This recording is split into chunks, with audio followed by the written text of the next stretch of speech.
که چیرته ستا د زړه بیماری وي یا د بلډ پریشر بیماری وي یا خوب نه درځي یا خوب درځي خو په خوب کې د آرام نه وي، هغه رنګې سکون تاته نه میلاویږي څنګه چې د یو عام انسان وي، یا خوب درځي اوده کېږي خو داسې خوبونه ګوري او داسې کیفیت ستا وي چې هغه ستا خوب تختی او تاته سکون نه درکوي، نو د دغه قسمه خطرناکو مرضونو نه او خطرناکو حالاتو نه د بچ کېدلو دپاره کله چې تاسو اوده کېږئ نو دوه نومونه دي د الله جل شانه.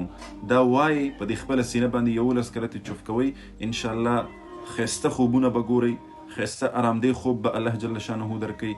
بلډ پریشر، د زړه دغه رنګې څومره خطرناک مرضونه چې دي په دې کې به انشاءالله کنټرول پیدا کیږي او په مستقل دغه وظیفې کولو سره په دې عمل کولو سره به انشاءالله تاسو د دغې مرض نه خلاص شئ.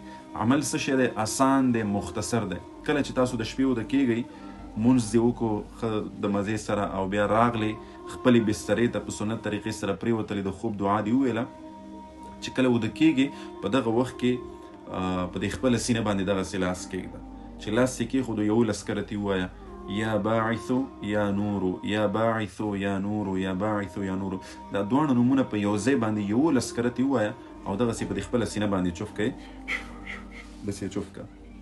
ډېر یو مجرب عمل دی، انشاءالله العظیم دا تاسو یو هفته دوه وکئ ښه په یقین سره، ښه په اطمینان سره، نو بیا انشاءالله ګورئ چې دغه قسمه خطرناکو مرضونو نه تاسو څنګه الله جل شانه شفا درکوي.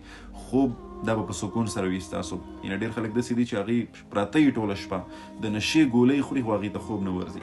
ډېر خلک بیا داسې چې هغې خو پراته یي خو د خوب چې هغه کوم سکون پکې الله اچولی هغه سکون د هغې نه وي، سکون ورته نه میلاویږي. او ډېر خلک داسې وي چې هغه خو پراته وي خوب هم د سکون وي خو په خوب کې یریږي، داسې خوبونه ګوري، داسې حالات ګوري چې په هغې سره د دې هغه خوب خراب شي، یا زړه مرضونه یا د زړه تکلیف وي، زړه یې راتنګېږي، دغه رنګې بلډ پریشر یا نور څومره خطرناک مرضونه وي، نو انشاءالله دې ټولو نه به الله جل شانه خلاص کړي صرف په یا باعثو یا نورو، یا باعثو یا نورو.